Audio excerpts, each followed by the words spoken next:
På? Yeah. Okay, everybody.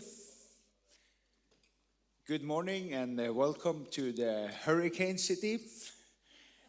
We have had 2 hurricanes last week, and hopefully it's gone for now. So later this evening it looks pretty nice to be Bodø, we could say, wind-wise. As a mayor of Bodø, I'm very proud to wish you all welcome. And for us, this is a historic moment, a moment we have been working for many years. And for the first time in history, a city above the Arctic Circle is the European capital of culture. Think of that, a small city far north, a European capital of culture. And we hope that Europe will see that we are not a city with ice bears and a few houses and people. We are a modern society, and we also want to welcome up here north any Europeans who want to both visit us or come to live with us.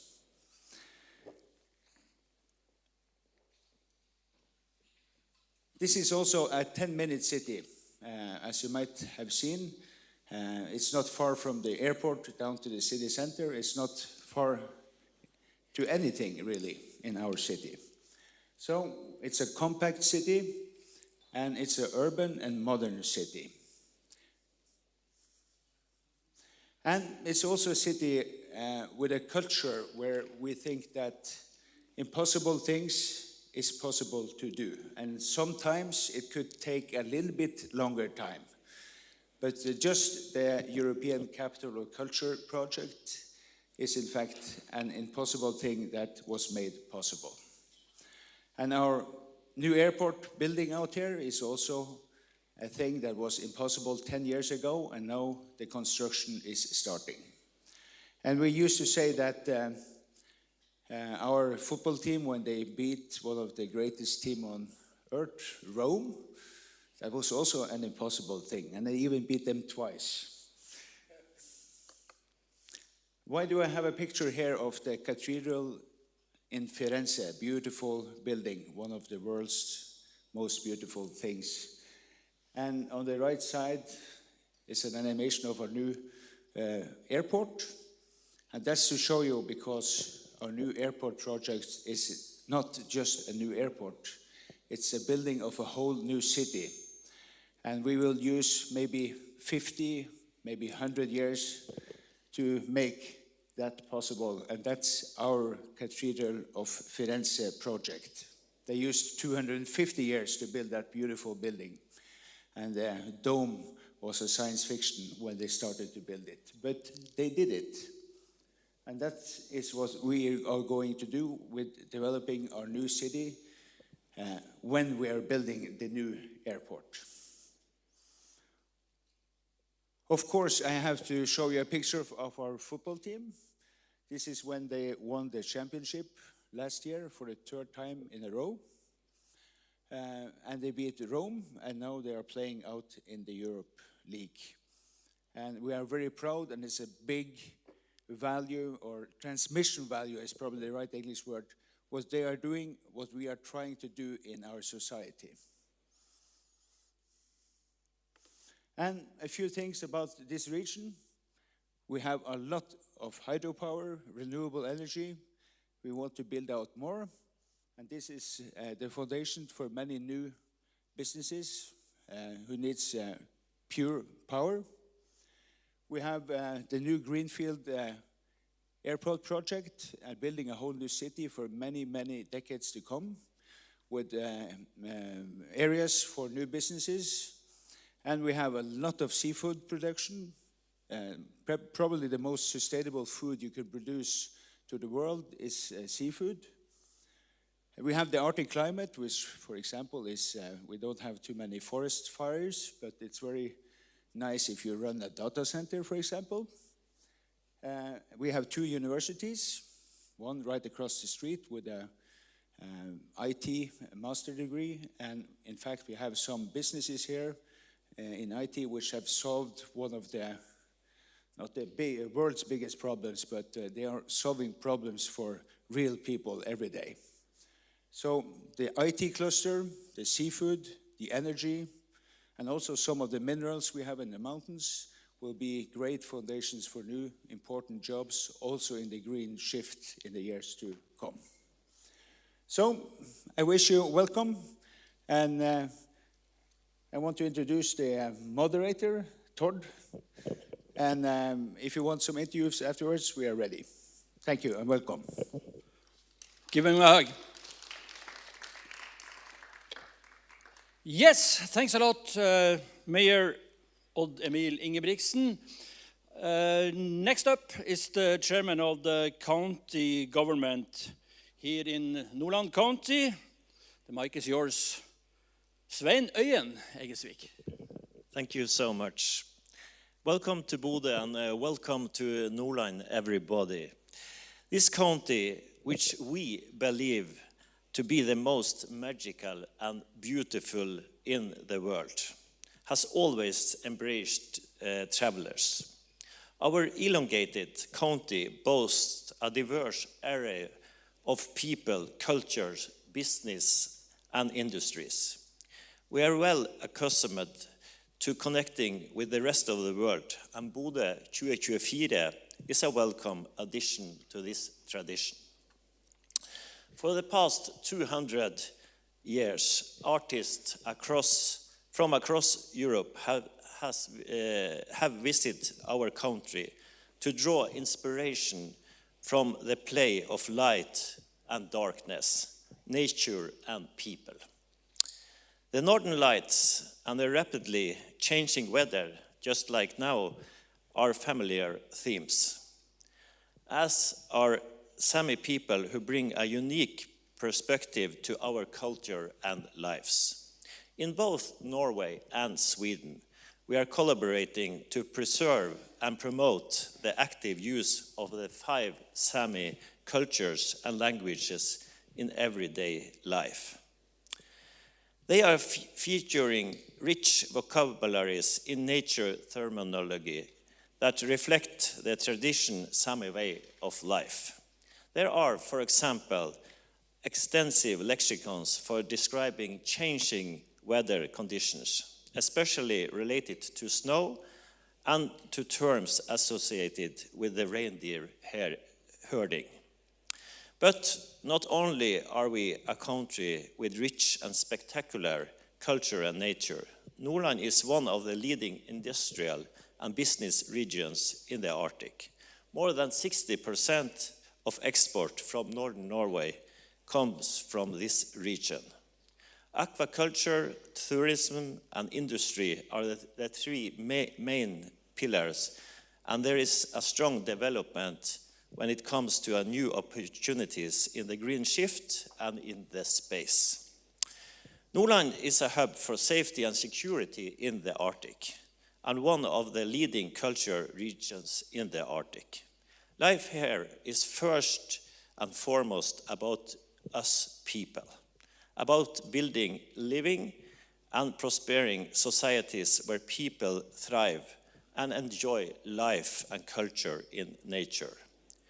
I challenge you all to be curious about our rich and artistic and cultural life. We are delighted to share our talented cultural practitioners and continually strive to establish networks with the rest of the world. Finally, as we say in the Arctic about the winter time, cold is cool. We welcome you all.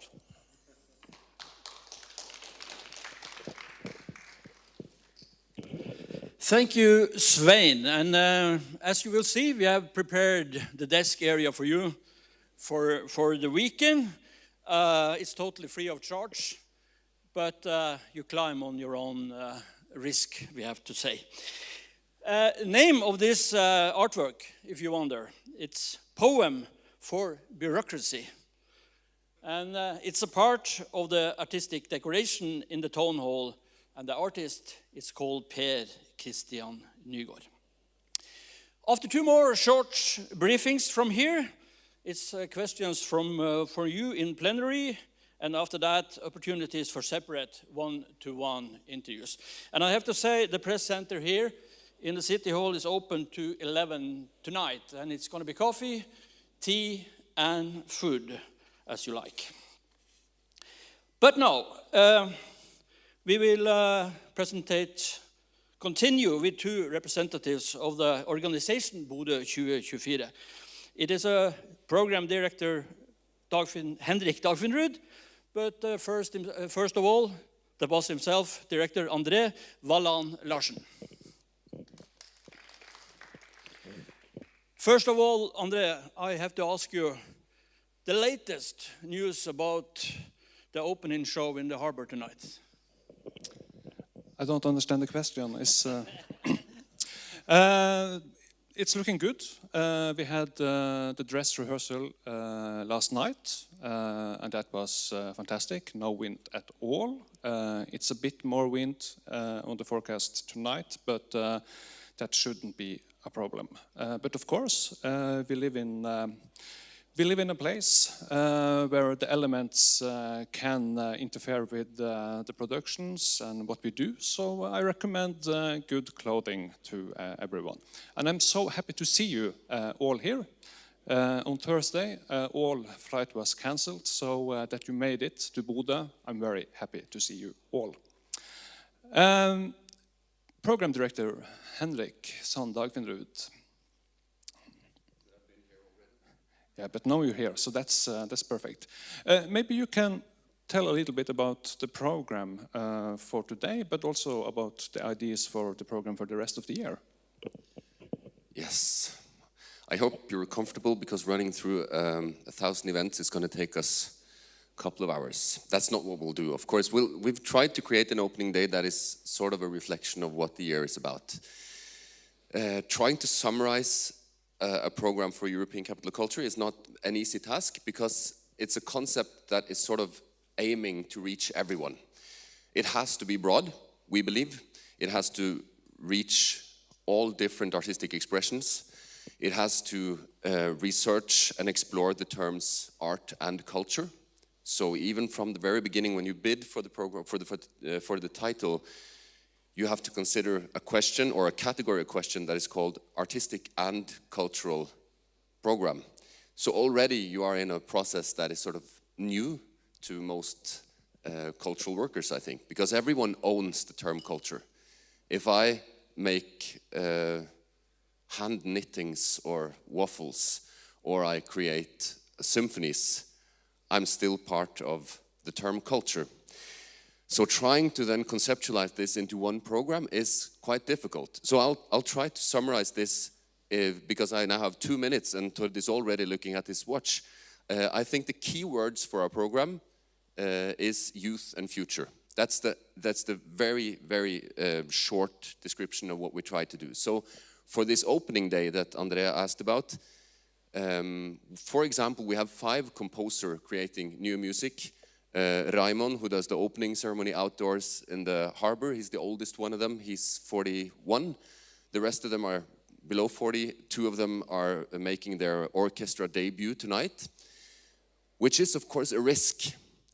But as most of you have noticed by now, we thrive on risk.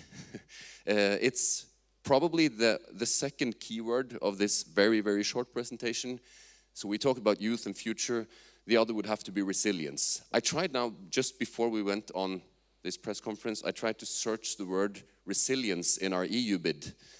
And there's a number of hits in a number of different categories on the word resilience. So maybe we already then, in 2019, knew what was coming. So when we welcomed our Capital Culture guest yesterday, I started my welcome speech by saying, I would like to say this week was not as we expected.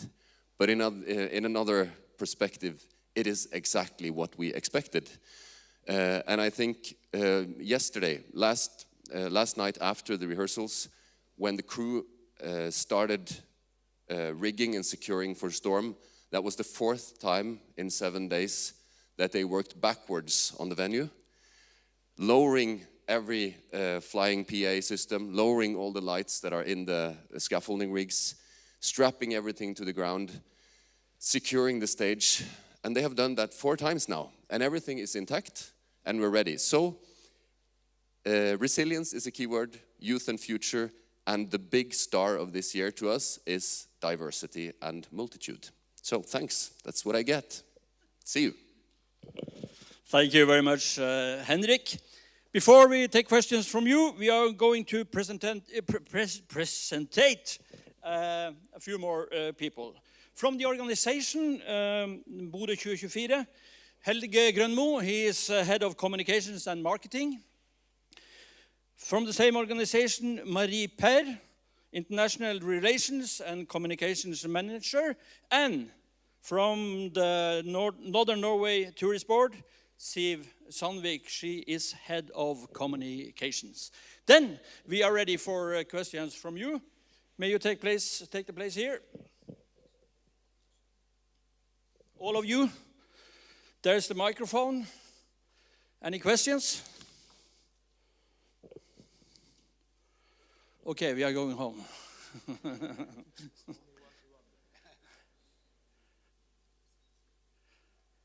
You have the opportunity now, or you can also sure do one-to-one afterwards.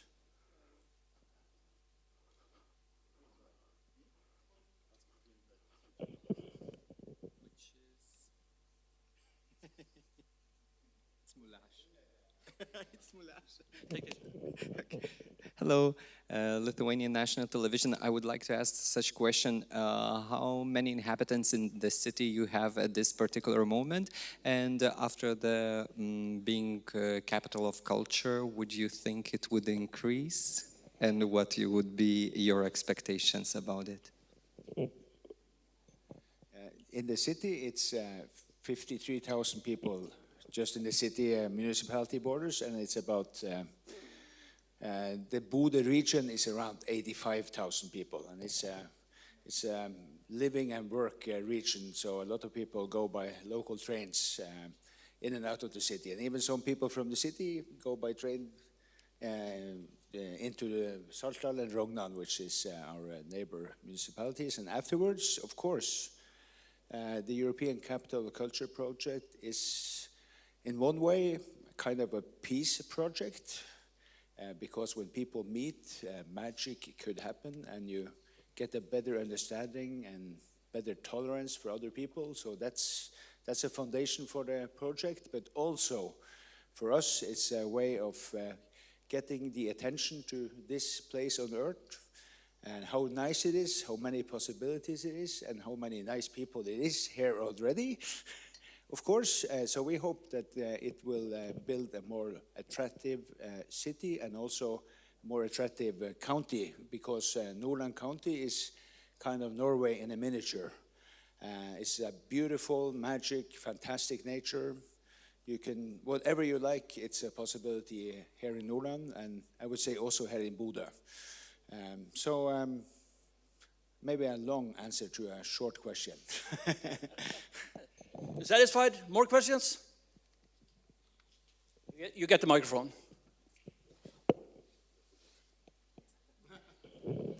Thanks very much.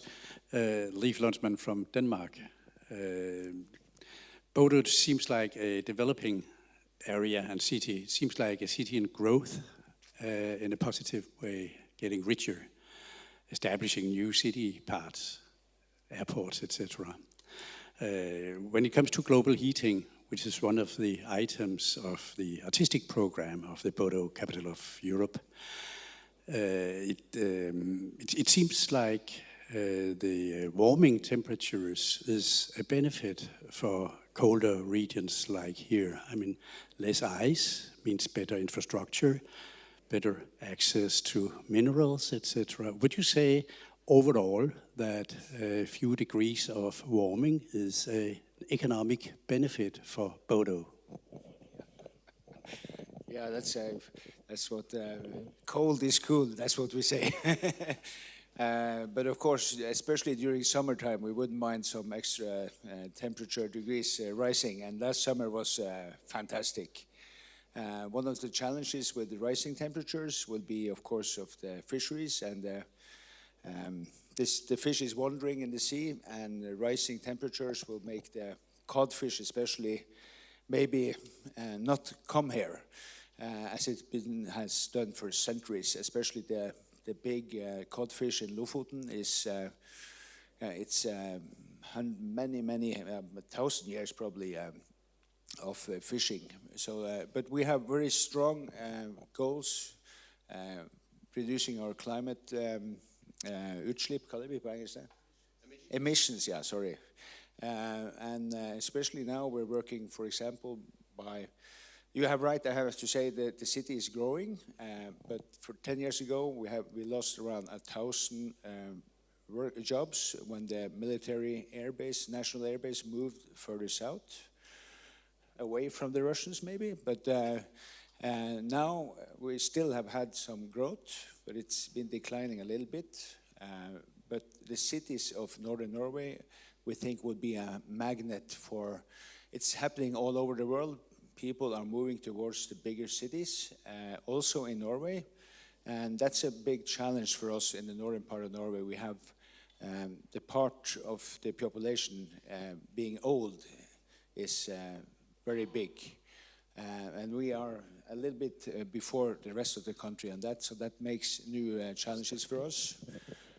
Towards the emissions, we have a lot of things working with. The new airport, we hope, will be a smart city development. So it's a possibility to build a green and smart new city, greenfield. It's made a lot of international attention. And for example, we are now hoping to establish a new freight route, 100% electric freight container ship, which will take away maybe 84,000 semi-trailers from the roads in northern Norway with salmon. So producing, for example, more seafood here is a big way of contributing to a more green world, really. Says the former fishery minister in Norway. Henrik. I just want to add two short details that is also connected to the program. We did already in October a performance of an opera based on the story about Querini, the merchant from Venice who ended up in Rust, out in the ocean here. From the end of the 1400s, 1496 or something around there. Yeah.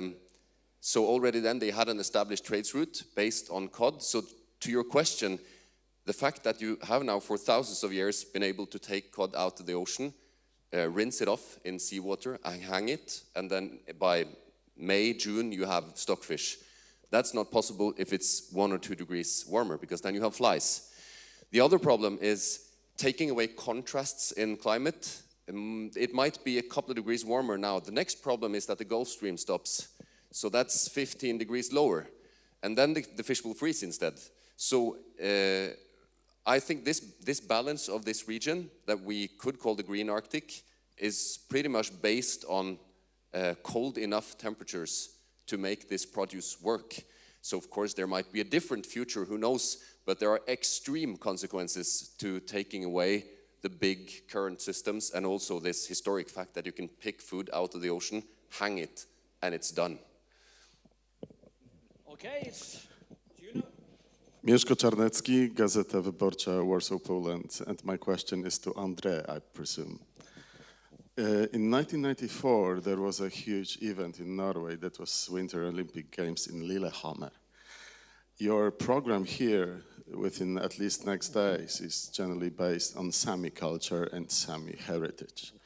In 1994, Mari Boine refused to perform during Winter Olympic Games due to violations of human rights of Sami people while Altasaken was carried. For last 600 days, Norwegian government has violated Sami people rights as a minority in Norway. Anyway, you managed somehow to convince Sami people to participate and to bidra in the program of European Capital of Culture 2024 in Bodø. How did you manage to do that, despite the Supreme Court in Norway confirmed that Norwegian government has broken the rights of minorities at Fosensaken? I can answer parts of this. Okay. I think the program director. It's a program-related question, and we have also this Southern Sami theater productions with exactly this theme. So maybe you can say a bit about it, Henrik. First of all, there were other Sami artists that played a very, very central role in the opening ceremony of Lillehammer in '94. Of course, we have had these discussions with several artists. I mean, yesterday we had a comment, a critique from a Sami artist. But I think the answer to your question, how we have got to where we are now, is based on the process starting in 2017. From the very, very beginning of the bidding process, from the first working groups before this building was done, so in the old part behind me here, the focus groups, discussion groups were set from the very beginning. So making some of the strategic decisions, like, for example, that there is no separate Sami program, it's a dimension. Like there is no separate European program, it's European dimension. And of course, then we could talk about this process for hours, but I think that's where the answer to your question begins. In the second half of 2017, that you, from the very beginning, have true cooperation, true sort of power of decisions, and that has been part of the process all the way to where we are now. And then I'm not saying it's perfect, and I'm not saying that we don't have criticism, but of course it's not like a minority is one unit. There's dynamics in every minority. So I think we've come quite far. We've learned a lot. And what you're seeing tonight is a very good example of that, because it's a big difference. It's a big difference between a real cooperation and sort of this appropriation approach. And these discussions have been ongoing until this week. But I think by listening and cooperating and really meaning to do this process open, I think that's how we got this far, at least. Okay. Yeah, also add that we do collaborate with the Sami Parliament, and they do also support the Bodø 2024 project. And we have a Sami coordinator in the organization. Yeah. I think we are going to do one-to-one, if you like. And I also just want to say, in 1 minute, I'm very yes, glad please. that Mari Boine, tomorrow night, she's singing in the Domkirke. Okay. I think we now do the one-to-one, if you like. We have approximately half an hour. I think some of you are going to another press conference with Aran at 10 o'clock. So if you if you like to do one-to-one, just come down here and talk to one of these or some of the other people here representing the organization or the municipality or Nordland County.